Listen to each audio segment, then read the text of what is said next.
In this video, I'm going to show you how to create this food poster design using Adobe Photoshop. Of course, if you don't have Adobe Photoshop, you can follow along using Photopea or Photopea. So all you need to do is go to Photopea or Photopea.com and you'll be able to follow using very similar techniques. And of course, if you already have Adobe Photoshop, then you can join in and we will go through together. All right, so let's get started. So as you can see, this is a food poster design with a burger and food menu and a few things going on with some blurs, a little background, black background, some shapes, some icons. Pretty simple design, right? Pretty straightforward. So let's get started. So we're going to go to File, then New, and in this case, we're going to create a 8 by 8 inch document. So 8 by 8 and set the resolution to 300. Of course, we're working in inches, so you would need to change it right here. 8 by 8, 300 resolution, then we hit create. So we have a blank document to start with, a blank canvas. So the first thing that we're going to do is actually add the words hot and spicy and then food menu. So let's go. So in fact, I'm going to make the background black so that we can see it, since the words are going to be white and these colors. So to create my black background, I'm going to use a color overlay. So we go down here underneath our layers section, and this is an overlay. So we're going to add a solid color and set it to black. Of course, we wanted red, any other color, but we want it to be black. Then we hit OK. So we have our black color fill right here. And of course, at any time, if we wanted to change the color, we could just double click it and go in and change it. All right, so let me cancel that. So I'm going to now go over to my type tool, right? Horizontal type, which is normal. And for the hot and spicy, we're going to use a font called mayonnaise, right? Right. So in this design was not done by me. I found this on Pinterest. So the fonts may not be identical, but it will be close enough to give a similar effect. So I'm going to go to our characters and we're going to search for mayonnaise, which is right here. Let me favorite it, and I'm going to favorite this as well so that it's easy to find. So mayonnaise, right? And the color is orange, right? So we're going to choose an orange, right? And click here, and let's call it hot and spicy, right? Hit apply, go to remove tool, and we can of course size things as we please, right? But tell you what, I'm going to actually bring this design over onto my canvas so that way I can mimic this a little bit more closely, right? And I'm going to show you that technique that I oftentimes use if I'm mimicking a design. So I'm going to just drag it over, right? So the design that we're replicating is now inside Photoshop, right? So that way I can size things, I can sample colors and stuff like that. So in this case, I'm going to go back to my font, my type tool, and I'm going to click it and I'm going to highlight everything, right? And then click the color. So inside Photoshop, if I want, I could choose a color inside here, but the beauty of it is that I could also hover outside of the color picker here and sample colors from within my design itself. So if I, for example, I wanted this cheese color, you notice, I sample the yellow from the cheese, it's now that. If I wanted the color of the bun, you could just sample it. I wanted the color of this pepper, and as you can see, I'm able to sample colors, which is pretty neat. So I'm going to sample the color that was used for the hot and spicy. All right, so that's good. Hit OK and hit apply, right? And that's good to go. So I'm repositioning the design that I'm mimicking so that I can turn it on and off or even reduce the transparency so that I can size things accurately. So what I'm going to do, I'm going to reduce the opacity of that layer. So that way I'm seeing the layer that I'm mimicking, and I'm also seeing my designs underneath. Right, so I'm going to select my hot and spicy layer. Right, and I'm going to move it up. Tell you what, I'm going to lock this layer so that it doesn't move. So lock this layer. So it can't move. So there's a padlock on it. When I want to unlock it, all I need to do is click this padlock. Right, so locking the layer ensures that nothing moves. So I'm going back to my hot and spicy, and I'm bringing it up here.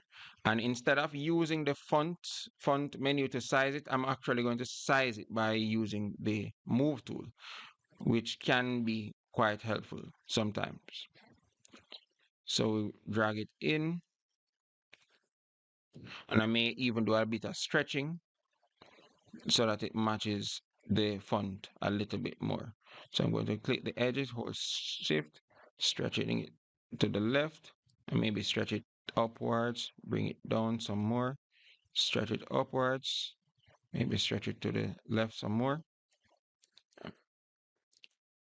right? And I also notice that the font, so this is close enough, so we can keep it as is. Hit apply, and just like that, we have the hot and spicy being a similar size to the original design. So we're going to do the same for the food menu, right? So again, go to our font, and then we're going to go to our character menu. This time we're going to change the color to white. No need to sample white. And then the font, oh, I'm actually on the hot and spicy layer, so let me undo that. So ensure that you select a layer that is not the existing text layer, so that it doesn't edit the text layer instead of creating a new one. So I'm selecting the color fill layer, and then going back to my type tool, go to our character menu, and then I'm going to choose white, hit OK. So that way it created a new layer whenever I start to type, right? And then I'm going to choose the font Bebas New, right? So have that favorite Bebas New, right? And then I'm going to start typing. So because I have the color fill layer selected and not an existing text layer or type layer, then once I start typing, it will create a new text layer, which is what we want. So click it once, and just like that, we have a new text layer. So we're going to type food space menu, all caps, right? And then hit apply, right? So let me toggle the layer. So this is what we have so far, right? Our black background, hot and spicy food menu. So my goal now is to size the food menu font to make it similar to the original design, which we have partially transparent, right? So that we can see through it and then match what we are doing to it. So I'm going up here, and I'm going to drag this to the left a bit. So width-wise, everything is good, but we can see that the font is a little elongated. So what I'm going to do, I'm going to actually hold shift, right, and drag it down, right? And maybe drag this up too. And this is pretty close. It's not the same font, right? And if I wanted to play with the space some more, so I think by default, well, let me apply that first. But this, you may see leading. This is called leading, right? Which controls the spacing between the characters on the font, right? In the font. So if I wanted to increase that, then of course we could do that, and of course we could reduce it. But I think 45 or 50 is quite good, right? Let's try 25. No, let's try 75.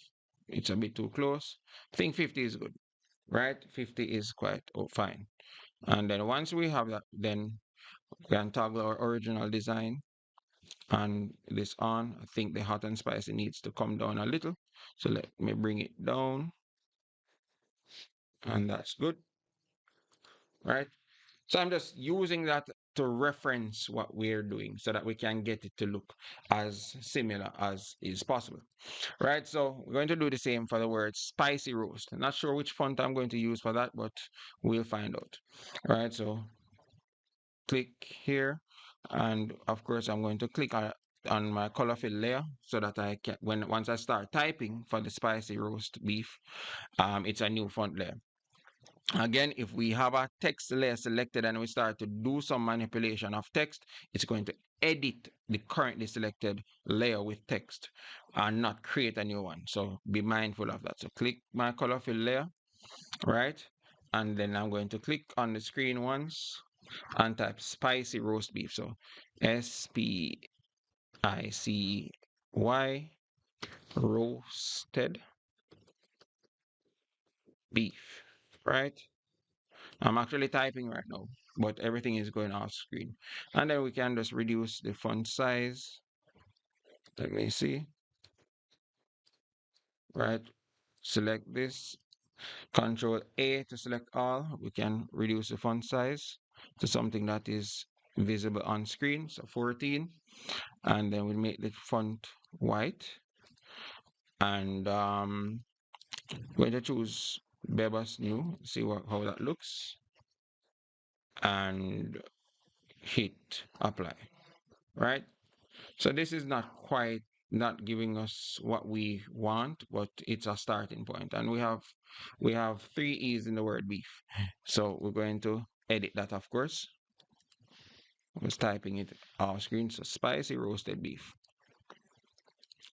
All right, so this font is a little thin and not as tall.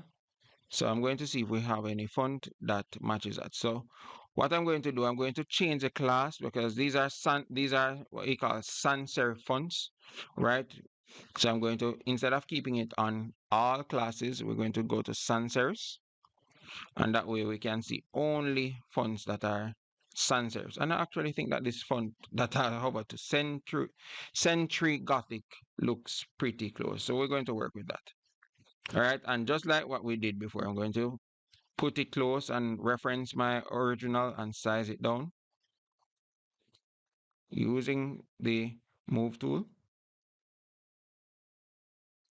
All right, I can zoom in some more, size this up a bit.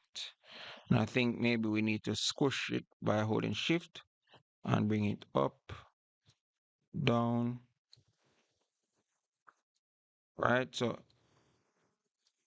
and maybe we need a little bit more space. So we're going to increase the space. So hit apply and then we're going to start with 0. All right, maybe 0 is maybe about 10, 25. I'm thinking could be about 30. So I'm going to manually type 30 or negative 30. Negative 30, press enter. Negative 35, press enter. All right, maybe negative 40. All right, so this is close enough, right? We're going to work with this like this, right? Of course, we could spend more time to fine tune it. So let's turn off the original to see what we have going on so far. So this is what we have going on so far, right? So this is what we have going on so far. So now we're going to use some rectangles to create these lines. You know, some persons may think that we should use a line, which you can, but my preference is to use a rectangle because of how easy it is to manipulate a rectangle. So again, I'm going to choose my color fill layer and I'm going to go over to my shapes. So right here, and we choose rectangle. Right, of course, if your shape is on path, you want to change it to shape. The fill is white because this is a white line. And for the stroke, we don't want any stroke. So we're going to turn off the stroke, right? And I can actually zoom in. I can click here at the start, bring it over, bring it up until it looks similar, and let go. And just like that, we have the line, right? Which is pretty easy. So let's turn off this, see what we have. Turn it back on, and I think our line should be a little thinner. So we can click the line, hold shift, and bring it up a bit. I think this is close enough, right? So all I need to do now is just duplicate this line, given that it might be the same line. So we can go to the line. In fact, let me rename this layer. So we're calling this line, right? And I'm going to right click that layer and duplicate it, duplicate layer, right? So now we have two. So I can move this over, right? And put it here, right? So we have the lines. And because I'm referencing the original, then it's pretty aligned. I could actually just duplicate it and start moving it right. So that way everything remains on the same horizontal plane. But this is close enough. And if I need to fix it in the future, I can always do that. So turn off this and see what we have. And just like that, we have a section that looks pretty close. But very important, we need to save our work because anything can happen. So we're going to go to File, Save As, and Documents. And then let's call this Food Menu Photoshop,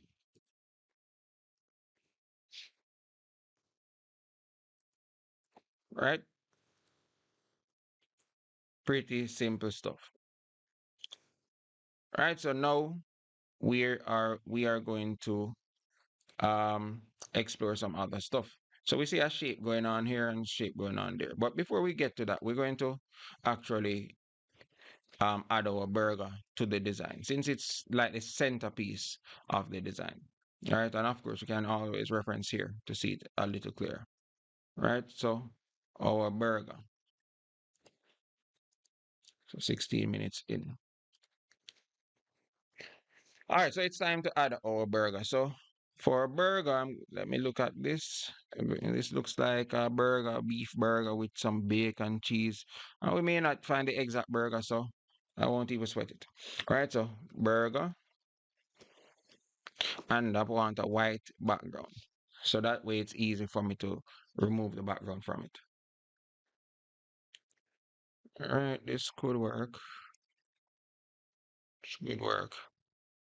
Let me click this and see what's going on. Looks like an AI generated burger. How about this? It's watermarked. I like this rustic look. Mm, I won't spend too much time finding a burger. So I'm going to just work with this burger, right? So found a burger that I'm going to choose, work with. I'm going to copy image, right click on copy image, go back to Photoshop, go back to the file that we're doing the design on. And again, I'm going to choose my color fill layer because anytime you paste something inside Photoshop, you need to select a layer and then paste it, and you will paste it above that layer. So we select this layer, then we go up to edit and paste, and bam, we have our burger inside Photoshop, right? And we now we need to remove the background from it, right?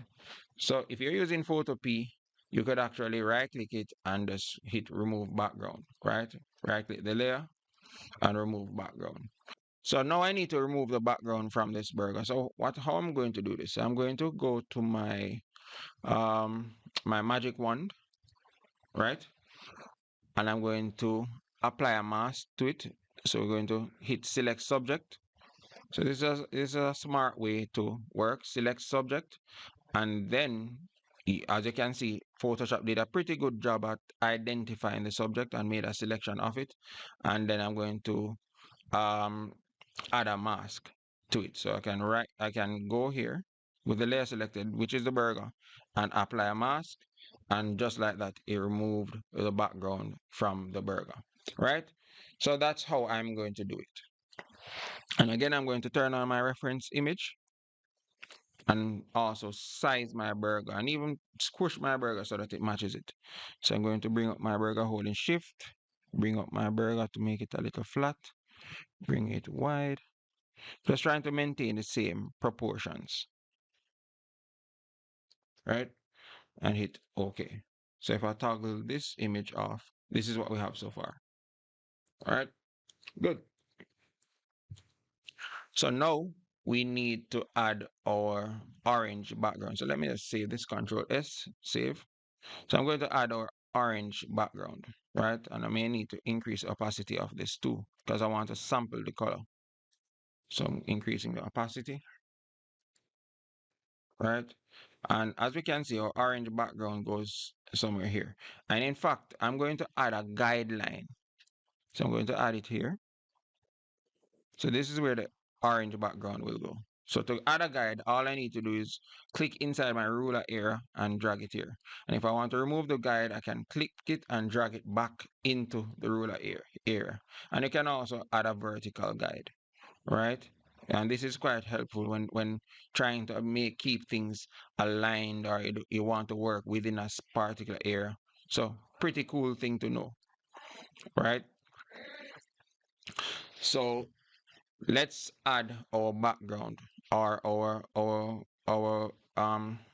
the ground or the area that the burger is actually sitting on. So drag a guide there, and I'm going to turn this off. And for this, I'm going to use a rectangle again. All right. And let me turn on this. So as we can see, the burger here, the ground here, the orange area here is not just a flat area. We're seeing variations. We're seeing a darker orange that is in the background, and we're seeing a lighter orange that is in the foreground, right? So we're going to go up to our fill, and instead of color, we're going to choose a gradient, and we're going to create the gradient. So we're going to click this rectangle here, right? And we're going to sample the color for that, the darker area, hit OK.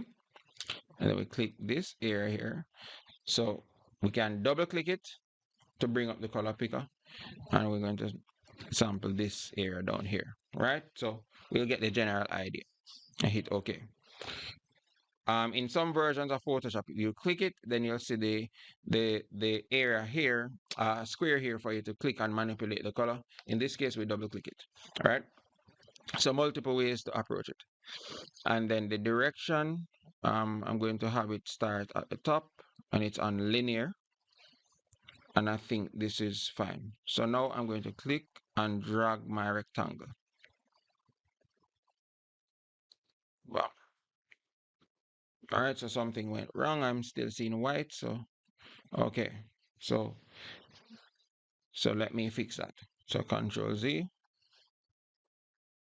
So click this, click here. It's on white. Somehow we reverted to that. So click here and then hit OK. Then we go ahead and do it. Good. But as you can see, the lighter part of the orange is at the top and the darker part is at the bottom. Truthfully, I could simply rotate this, but I want to show you how we should have done it. Right? So I'm going to change the direction of the flow, the gradient, and then go again. All right, now we have the darker area at the top and the lighter areas at the bottom. All right. Let me turn off our reference image. So as you can see, the rectangle is actually covering our burger. And let me get rid of this guideline too, because we no longer need it. Right? So all we simply need to do now is just drag our rectangle below everything. It should be down here. So just like that, we have it looking pretty close, right? So this is what we're creating, and this is what we have so far. Pretty close, right? Right, so now we're going to add our shapes.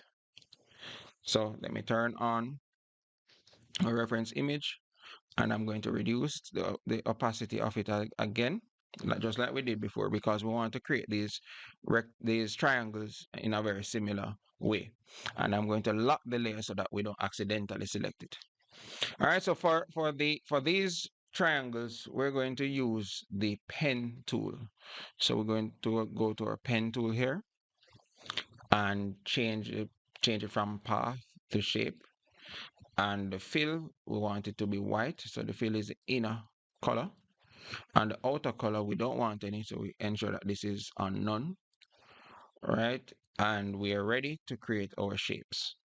So I'm zooming in. So click this point, click this point, click this point, and close our shape. Then we went, so we have this shape. So we can look here, we can see a shape has been created.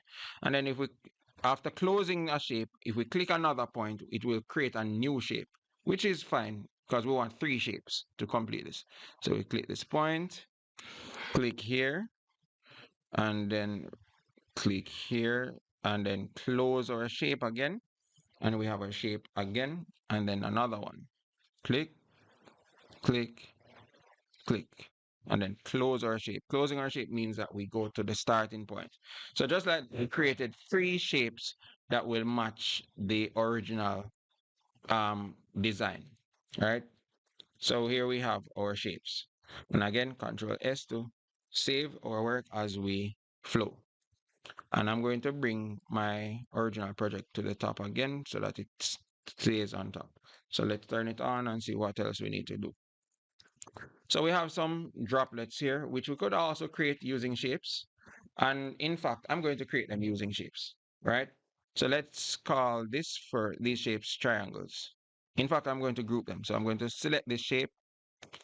I'm talking about these triangles. So I'm going to select this, hold Control, select this and this, and then I'm going to right click them and merge shapes, right? And then I'm going to rename this and call this 3 triangles, just to keep our work tidy.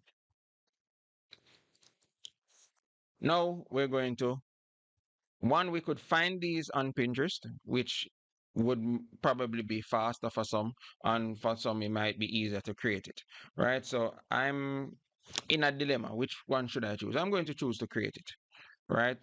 Just so that you get some practice with your pen tool if you haven't been practicing. All right, so I'm going to select a layer that is here, select the triangle layer, or I don't want to accidentally edit that layer, so I'm going to choose maybe the burger layer and go back to my pen tool, and everything is going to be white. And in a similar way to the triangles, I'm going to make each shape and close it and before moving on. So I'm clicking this point, starting point here, and clicking here and maybe drag it, right? And then I can hold Control and drag this in, and then maybe here,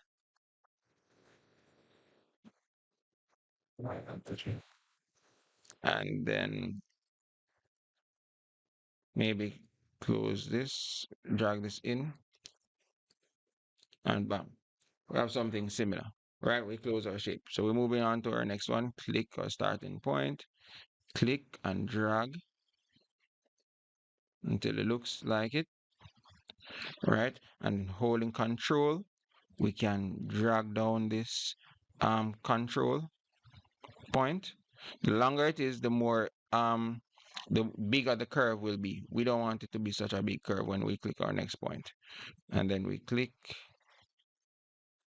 try to match it, and then click our starting point, and we're still manipulating it, right? So once you close the shape and click another point, we're onto a new shape. So you click again, click a point here, drag. And of course, if this method is a little too advanced for you right now, then you can always choose to find it online, droplets, and just drag them in to complete your design, right? And then click here, and then click my closing point and maybe drag it in a little, and I'll work with these. And just like that, I've created my little splashes, right? So turn this off. This is what we have so far. Not too shabby, right? So just showing you how to create things from scratch. Alternatively, you could just go to Pinterest or Google Images and search for vector water splash, and you'll find something like this, and then you'll need to just extract it, similar to how we extracted the burger from the white background. Right? So pretty easy, or you could use the Magic Wand tool. And as we move do some other stuff, you'll see how we approach it. Right? So on our design, we have this pepper and this slice of tomato. Right? So we're going to get that done. Right, so save our work again. So this is a chili pepper and this is a slice of tomato. So let's get those from the internet. So chili pepper.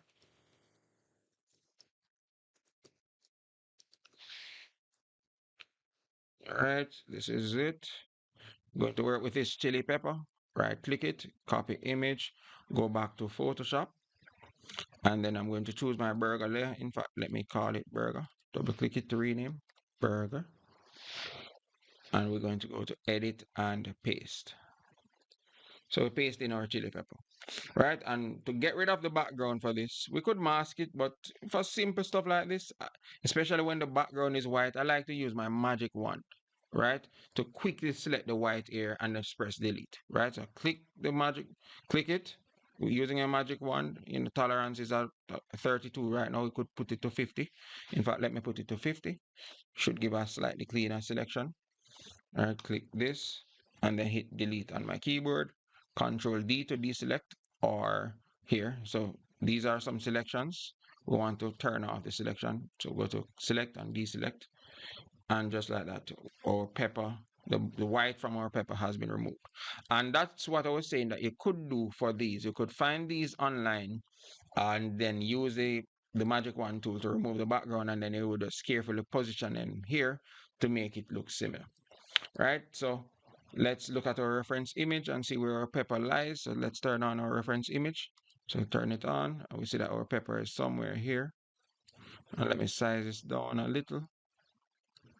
Slightly different pepper, but this can work. And what do we notice? We notice that our pepper is blurred, and not just blurred, but a motion blur, right? So before adding blur to images, I personally like to change them to smart objects. That way, if I want to adjust the blur a little later, then I can have that ability to access it and blur it, right? If you blur a layer without changing it to a smart object, whatever blur you make will be permanent. And then if you want to adjust anything, you'll have to start all over again. You'll have to get the image again, apply the blur, and ensure that whatever you're doing is accurate this time. And you don't want to change it afterwards, right? So because of that reason, I like to convert images to smart object before applying certain kind of filters to them. So this is our pepper. Let me rename it. I call it pepper so that we can identify it easily. And to turn it into a smart object, we're going to right click the image and go to convert to smart object, right? And just like that, it is now a smart object. So basically the blur is an effect on the original image versus transforming the original image, right? So our pepper, then we go up to filter, blur, and then the blur that we saw is not a Gaussian blur, which is the most popular blur. It is actually a motion blur. So we're looking for motion blur, right? So motion blur occurs, gives the effect of movement, like you're moving your fingers or a fan, right? So we can blur it like this. And we could actually look at the original, hit OK, and look at the original. I think this is close enough, right? We have our image blurred. Hit OK. Good. Again, save. And let's turn off this to see what we have so far. Great. Next, we want our slice of tomato. So tomato, slice. All right, and I think the tomato slice, we're going to just work with this one for simplicity and time. And it has a watermark, but that's fine. We're going to blur it anyways. So copy image, go back to Photoshop, and we see that our tomato is somewhere here.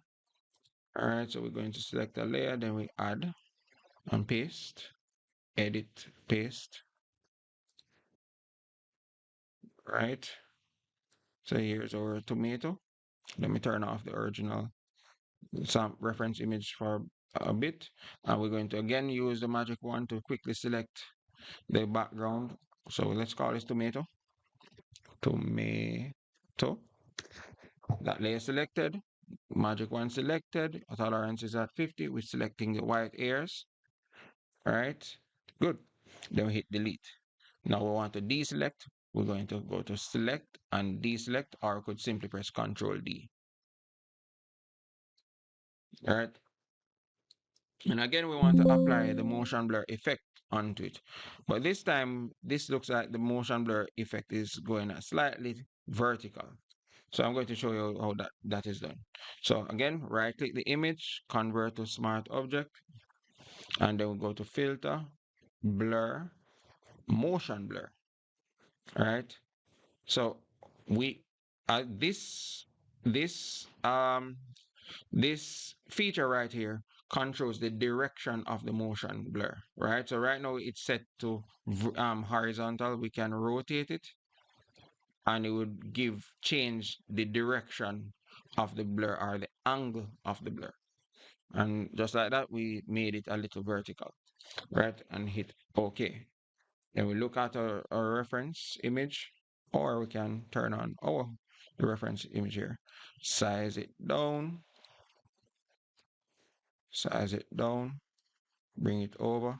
And when it's sizing images that has effects or have effects on applied to it, it will temporarily turn off the effect as it size it, and then once it apply, it will actually restore the effect that you applied to it.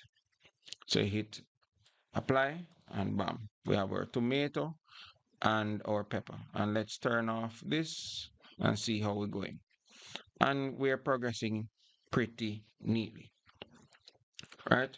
Progressing well.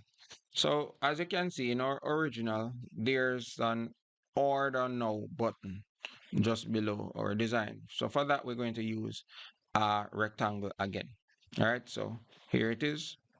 So we're going to our rectangle tool, right? So as you can see, before I even move to that, just to highlight how we've been progressing. The idea of having a reference image overlaying with transparency allows us to quickly match things in a very accurate way, and we can see what we need to do and size things and stretch things in a very accurate way. So that's why I like to work like this versus trying to guess the relative size of things and where things are positioned. Just using this, it's almost as if I'm tracing it, except I'm redesigning it, right? So again, rectangle tool, fill, but this time it will have a black fill and a white stroke, and also the edges are curved, right? So we'll see how we go about doing that. So white black fill, so change that to black. Stroke should be white, so change it to white, right? And we may not know the size of the stroke until we actually start applying the shape or drawing the shape, but we can always go in and adjust it. So we're starting somewhere here, right? Going across, stopping there, then we go down, and bam, we have our shape. And now we need to edit the properties of our shape, right? Because it is in the properties we'll find options related to the radius that will allow us to create the curve. So I think we need to turn something on. Is it view, window, properties on? Let's see what else needs to be on.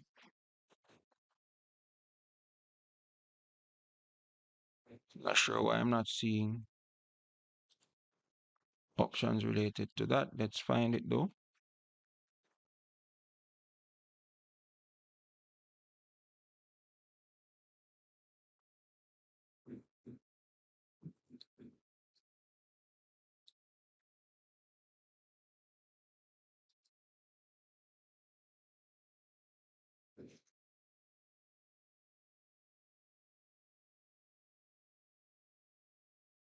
Okay. All right. So normally the properties feature is out here. I like it here. Right. All right. So with the rectangle shape tool, so the properties option was always on. So with the rectangle selected, right, we go to properties right here, and this here controls the border radius, and this right now is locked, meaning if I adjust one corner, all the corners um will have the same values. For example, if I set this to 20 and then click on another, all is set to 20. So we're going to add it until we start seeing the other one underneath. Let's set it to 50, right? And we could actually move away a little. And I don't think our curve should be that big. So let's move it off. All right, so the curve is not that big. So we're going to adjust it somewhere. So 50 is too much. Let's set it to 20. Maybe about 30 or 30, 30. All right. And then we also want to reduce the size of the border. My border is too thick. So go back to our shape tool with the rectangle selected, and this here controls the size of the border. So right now it's at 10, so let's reduce it to maybe about 7 or maybe 6. Let's set it to 6. All right, so we'll work with 6. And I think I may need to increase the border radius a little bit more now. So probably about 40, maybe about 35.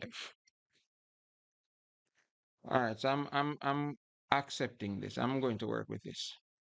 So by having the reference image like this, I'm able to create something similar. All right, good. So exit our properties and turn off our image. Put this on top again. So we need to add the order now, but right, our word. So to add the order now is just a word. So we click our type tool, and I think we may need to find something that is similar.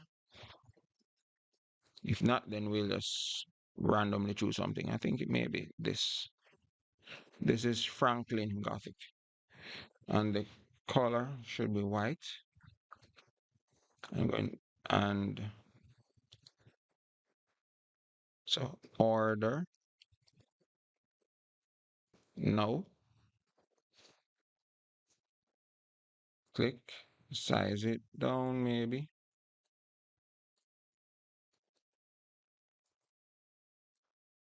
turn on a reference.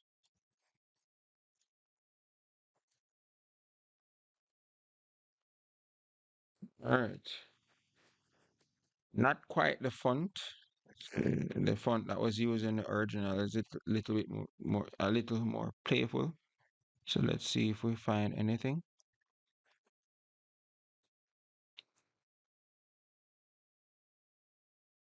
Oh, it's on sans serif. Let's go to all. Berlin Sans.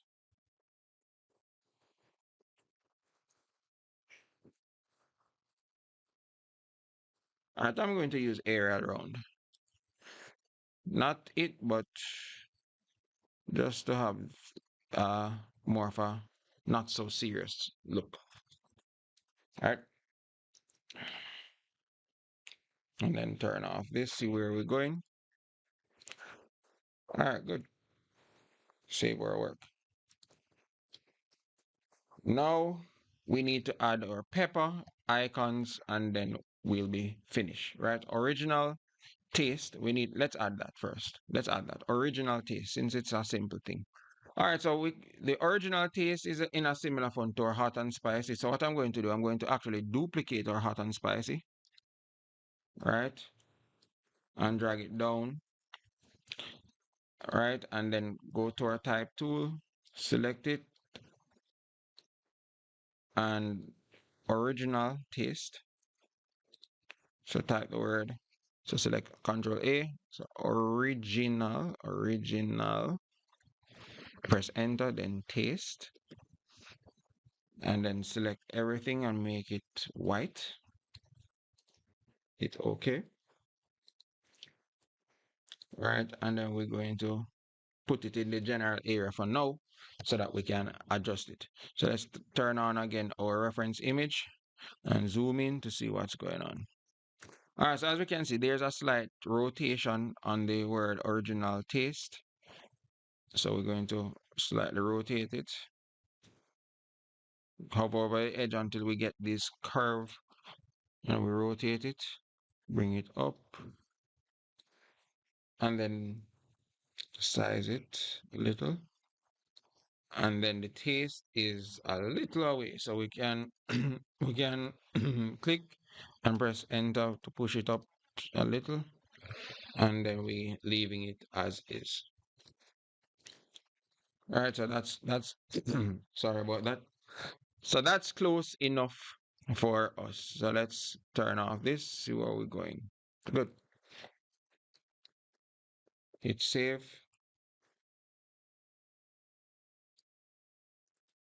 Now we're going to add logo here. All right, so let's put that word. Again, we're going to duplicate this, but this time I'm going to show you a shortcut for duplicating layers. Right, so instead of right clicking a layer and clicking duplicate layer, we can actually hold Alt. So let me zoom in. So hold Alt, and you see the cursor turns to this double pointer. So hold Alt, hold Alt, click and drag, and that's a very quick way to duplicate things, especially fonts. Right, so I'm going to turn on this. It says logo, press enter here, right? And as you can see, the spacing needs to be adjusted and also the height. So I'm going to hold shift and drag it up, right? Reduce the size some more. So I'm going to get the first word to match as close, which is logo, and then I'll also adjust the line height.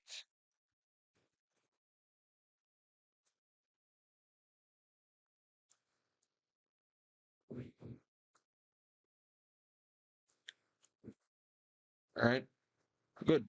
And then all I need to do now is come in here and change the line height.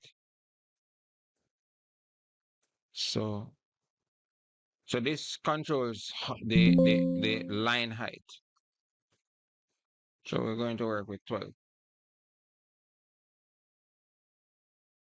I think 12 is too much. Reduce this some more.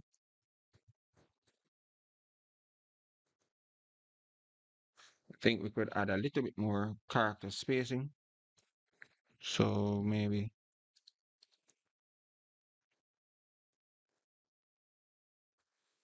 set this to 0. All right, good. And then reduce the overall thing.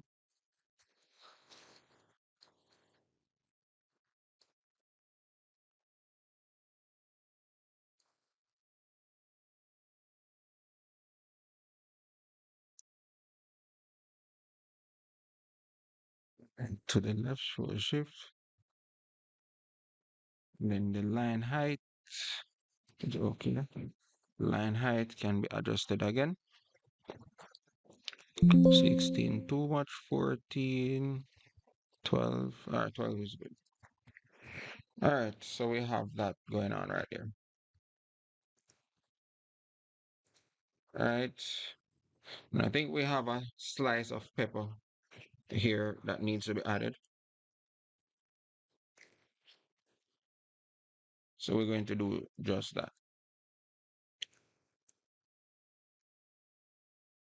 Then save our work.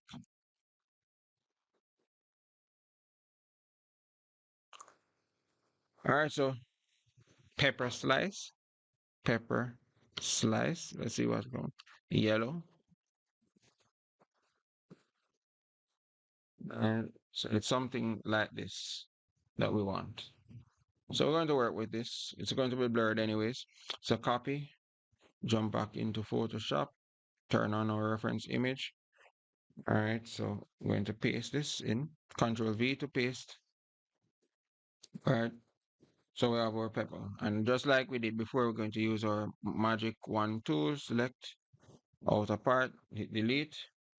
And then we're going to do the same for inner part, select and delete. So we got rid of the outer and inner parts of the pepper. And then we're turning on our reference image to position our pepper. We select our pepper, drag it over, zoom in, reduce it so that it matches closely.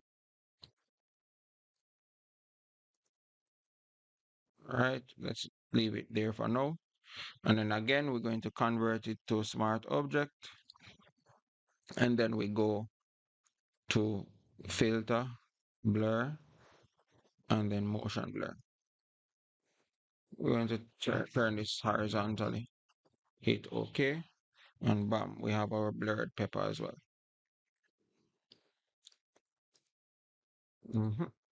Control S.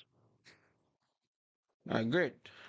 So what you'll also notice with this design, you'll see a shadow area underneath our burger, right? Which is what gives the effect of the burger really sitting on the orange area, on the orange area. So what we're going to do, we're going to manually draw our brush on that area. So to do this, we're going to select, this is our burger layer. We want the shadow to be below it, right? So we're going to choose the rectangle layer, which is below it, and then we're going to add a new layer, which our new layer will be the layer that will have the shadow. So clicking that, we added the new layer, this add new layer button right here. So we're going to rename this layer and call it shadow. And then onto this layer, we're going to manually brush on the shadow. So we're going to use the brush tool. But before we start brushing away, we're going to adjust our settings, right? So we go up here and we're going to reduce the hardness of the brush and we're going to increase the size, right? All right, make it a little larger. And then we are going to change the color of the brush. So right now it is on white, right? So we're going to choose black and hit OK. And we're going to brush it on quite heavy, but we can control the opacity of the layer too and use that as our way of adjusting it so that it looks just right. So we're going to click here and I'm going to just drag across maybe a little bit more, maybe a little more, just dragging carefully, maintaining the shape of the bottom of the bun, right? Once I'm happy with that contact shadow, then all I need to do now is just reduce the opacity of the layer, right? So that it blends in a little more, right? Bam, just like that, we have our contact shadow. And of course, we could spend more time fine tuning it, but for now, we're going to leave it as is, right? Again, Control S to save.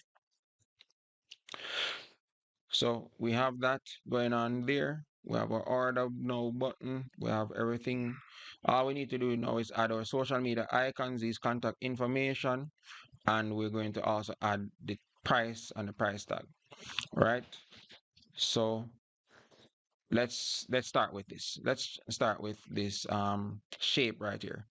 So to me, this looks like a splash, maybe not a splash. It's a random shape. I don't know what to call it. So let's see what we find. So um irregular irregular price vector shape. Not sure if this will make sense, but let's see. All right, so I'm getting something close. All right, so this All right. Splat.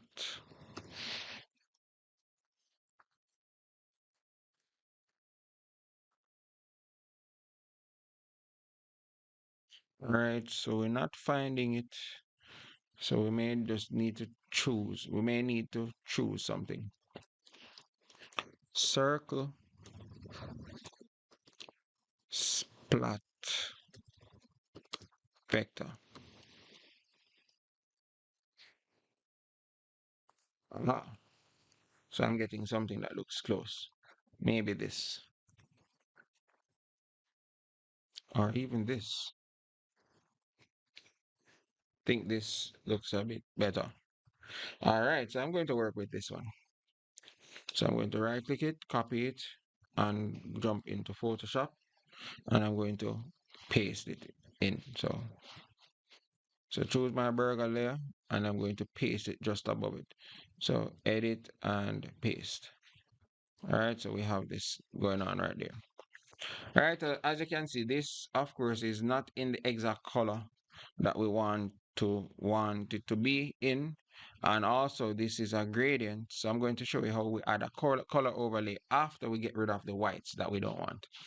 All right, so click our magic wand tool, and I'm also going to use this as an opportunity to show you something and a cool feature using the magic wand tool. So before we were just simply clicking the outer bounds and then press delete, right? But as you can see, there are some inner white parts that we would need to also go through and manually select, right? And the reason for that is because contiguous is checked, right? So whenever that is checked, only connected white areas or any color for that matter is actually selected. So if there's a break, like these are sort of isolated with the orange, it won't select those parts. But if I uncheck it, so let me undo this first, Control D, uncheck it. Whenever it's unchecked, all the whites, regardless of where on the image it is, it will make a selection of it. And that can become very handy, especially if you have inner areas that are white but is not connected to the white on the outer part that we selected. So selecting this now, it grabs the inner whites too, and so that we can actually make a selection of it, right? And then I hit delete and Control D, and just like that, we have some of the inner parts selected as well, right? This is not too clean of a selection because the quality of the image is actually a little low. But of course, I can always go in and using my eraser tool. It's hard to use. Where is it? Is it this? Eraser tool. And I reduce the brush size. I'm using the square bracket, left square bracket to increase, right square bracket to left square bracket to reduce, right square bracket to increase. Or I can always go up here and manually increase or decrease the brush size. So reduce it here.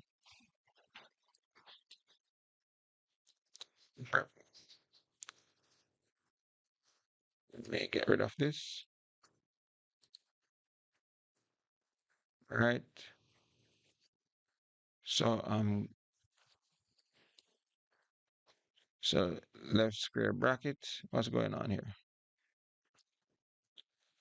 Eraser tool. Do okay. So I could use this to actually make a cleaner selection or get rid of the parts that did not get selected. But I won't even spend too much time doing that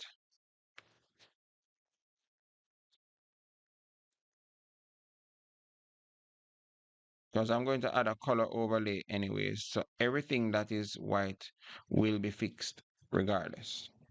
Right? So I'm not going to do that because I'm going to add a color overlay. Right? So have this. This for the most part looks fine. We're going to now ensure that it is in the exact color that we want it to be. So I'm going back to my original image, which is this. Let me turn off, unlock it. I'm increasing it to the maximum opacity. And let me turn it off again temporarily. Find my layer, which is this. I'm going to call it splat. And I'm bringing it to the extreme top. I want to sample the color of this splat that is on the original. So that's why I'm bringing it above, and you'll see why. So turning it on now, that way I can see it, right? So I'm going to right click it, go to blending options, and I'm going to go to color overlay. And color overlay changes the color of everything. So I select it. Right now it is set to gray. So select, not just should we should not just tick the effect, but we should also select it so that we can make adjustments to it right here. So we're going to click this, and we could try to guess the orange that this is in. Well, it is far easier to just go outside and sample the color, right? And once we're happy with what we've chosen, then we hit OK. And this will be our color splat for our price to live in. Right, we're going to reduce the size of it a little, increase, and positioning it, bam. And then we're going to turn, bring it below, and then we reduce the opacity of this so that we can see it. I'm also going to lock the layer again and turn it off. So this is what we have going on so far. Right, so now it's just to add in our price. So only $4.99. So I'm going to click this text layer here, hold Alt. Remember, Alt allows us to quickly duplicate things. So holding Alt, clicking and dragging. I'm just grabbing this. And it's what? Only $4.99. So type tool, click this. Only enter $4.99. Look at our reference. Think the only is slightly smaller than the 499, so we're going to select this and reduce the size of it. So at 17, let's set it to maybe about 14. And I think the line spacing is a bit closer, so we're going to ensure that we reduce that as well. So select the layer, go to our type tool, and the line, which is set to auto. Let's try 14, and that's good enough for us. Right, we could turn on our reference image and then size it overall and then hit apply.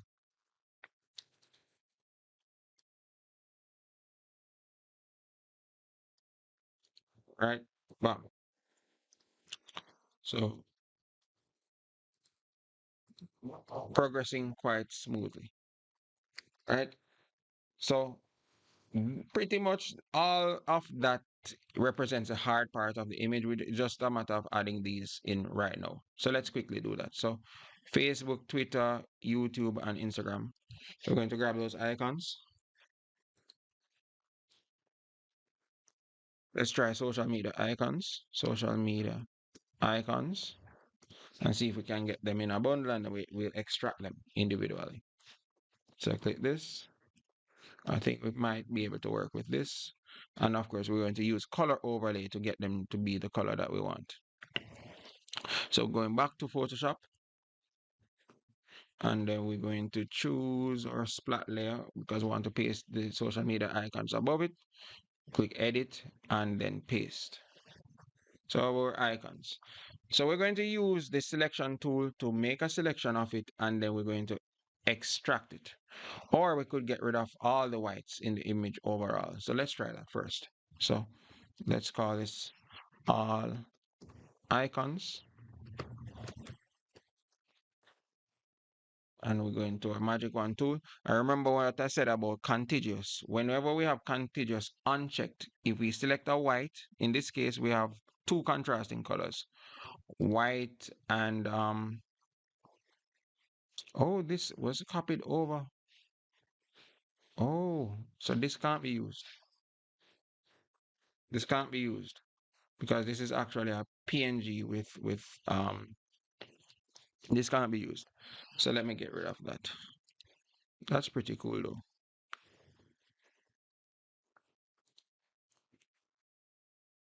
That has no background.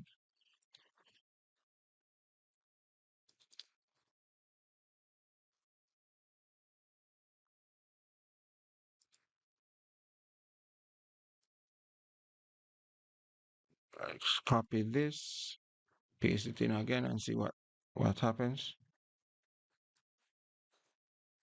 Mm, that's a pretty. Oh, it's because it's above it. Oh, it can be used. It can be used. So I'm going to extract. I'm going to extract the icons. Let me get rid of all the whites in it first. So select this. And because contiguous is selected, all the whites in the image will be removed. So hit delete and then Control D. Right? So we have all the icons without the whites. Right? And then all I'm going to do, I'm going to just change the colors of them to match what's going on here for the most part. All right, so the first thing we want is Facebook. So I'm going to use my selection tool again and highlight Facebook. So I think this is a layer that, let's call this layer all icons. And basically, I'm going to use a technique that allows me to extract whatever I made a selection around, right? So in this case, I made a selection of my Facebook on the all icons layer. If I press Ctrl J, it will create a new layer with only what I made a selection of, which is pretty neat. So it's like extracting icons from a bunch of icons. So if I press Ctrl J now, it created a new layer, and just like that, I isolated the Facebook icon, right? So we could call this FB and then turn it off temporarily, turn on all icons and look what we want again. So Twitter, YouTube, and then Instagram. So let's look if we see Twitter. Twitter is not there. I guess X is now Twitter. So we're going to select this, highlight X, Control J, turn off all icons, and just like that, we have the X highlighted. So we call this X, temporarily turning it off, rinse and repeating it for YouTube, all icons, Control J, and this is YouTube, and then all icons again, and we're going to do it for Instagram.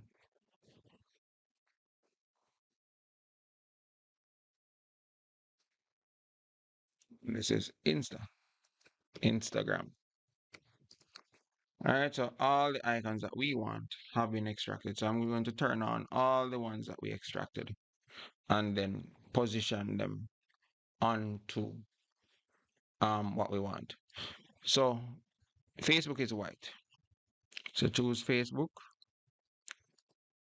I'll add in a color overlay. So blending options, color overlay, and select it and change this to white. So it's the same thing that we did for the splat, we're doing for the Facebook icon. All right. So let's turn on the reference image to make it a little easier. So Facebook,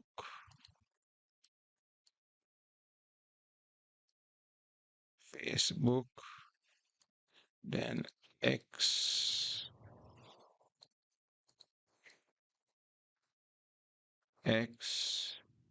then YouTube. Just getting them in the general area, and then Instagram. Instagram is going to be a little thin.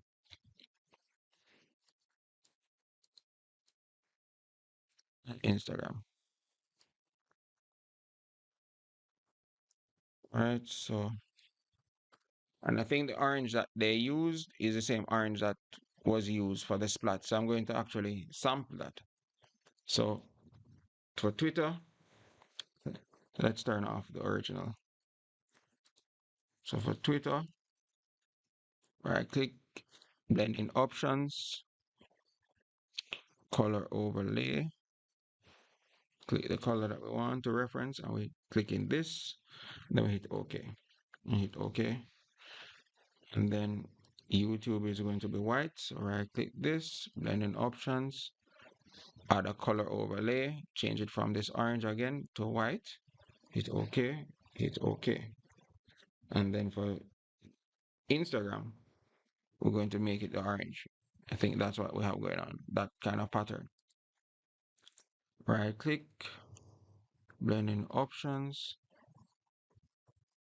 color overlay, and again sample the orange from here, hit OK, hit OK. And just like that, we have all our icons, right? So it's just a matter of sizing them and aligning them correctly. So let's do just that. So zoom in. All right, so Facebook. So I think I'm going to size all of them together so that we all maintains the same size. So to do this, I'm going to select all of them.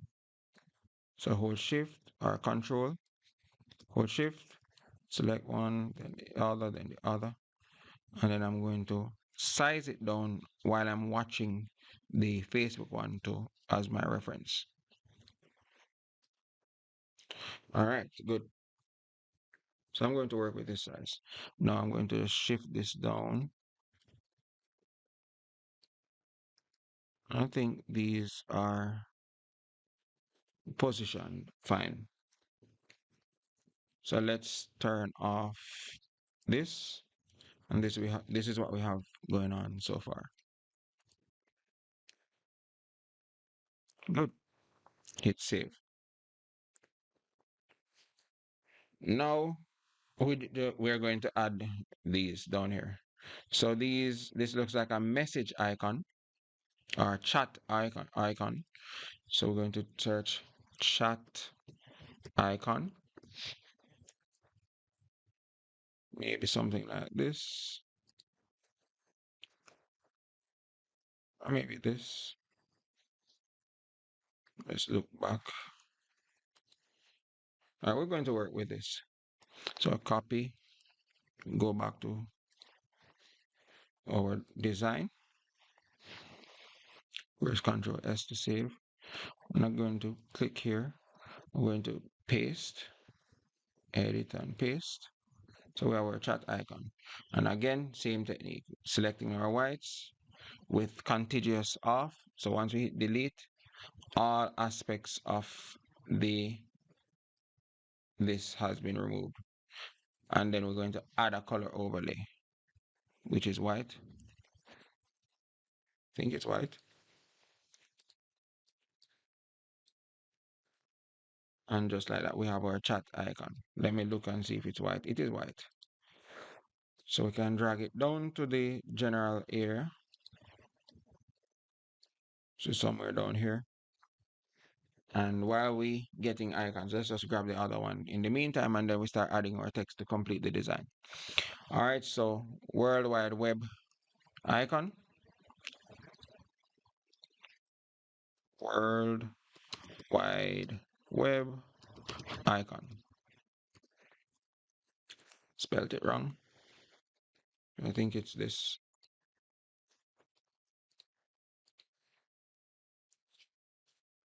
Let's look at the reference. Yeah, this is good enough. Right click, copy image, jump back into Photoshop, onto our design, select this is our chat icon. So before I paste it, chat icon, then I'm going to go up to edit and paste, so paste it above our chat icon. I'll call this web icon. Spelled it wrong. No, delete this, and enter. All right, and again, doing the magic wand technique again, where we select this, but still keeping the contiguous off. Let me just show you again what would happen if I had it checked. So if I check this and click it like this, I'd have to manually go through and select all the parts that I want, which is going to be time consuming. So unchecking it, select this, it finds all the whites. Hit delete, all the white areas are deleted. And again, adding a color overlay to make it white. So right click the layer, go to blending options, go to color overlay, choose the color white, hit OK. We've been repeating that many times, right? So easy to remember, right? And now we're going to, before I do anything else, I'm going to save. So save.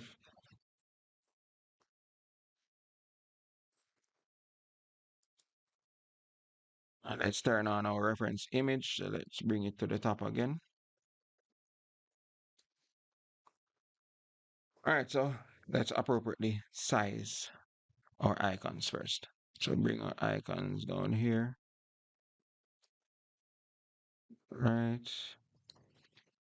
Can work with this. Make it a little round. All right, this is our icon here.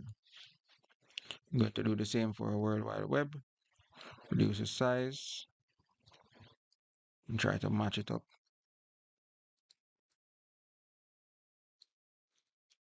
Again, almost like tracing, except that we designing. Good. Now it's just a matter of typing. So turn this off for now. This is what we have.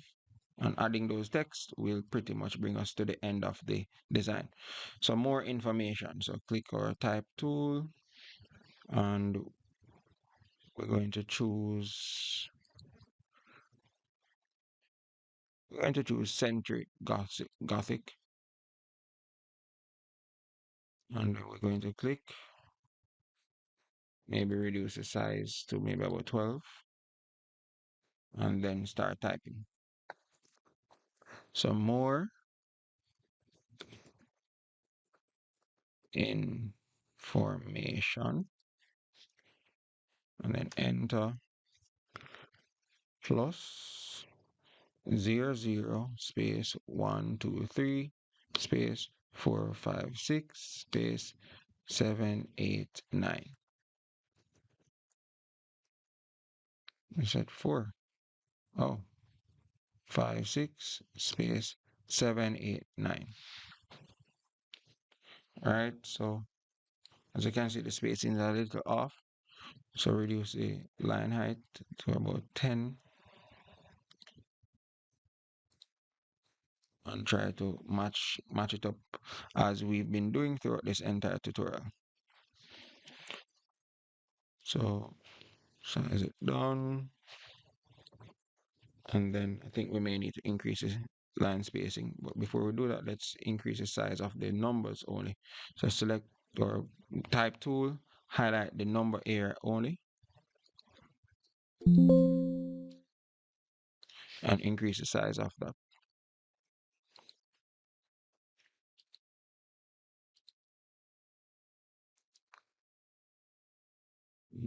Maybe about 16 or 15. I'm going to work with that. And then increase the line height to maybe about 14. Hit OK. And zoom out. Turn off this, see what we have going on. Or reference this one. I think the font should be a little bold. So let's highlight it and give it some boldness. It's on regular, bold. Turn off this and see. All right. So working with this. I'm going to do the same for more information, your site. All right. So instead of typing this all over again, I'm going to use the same technique, hold Alt, right, until we get to our 2 arrows. We could just simply right click and duplicate, but we're going to hold Alt and drag it across.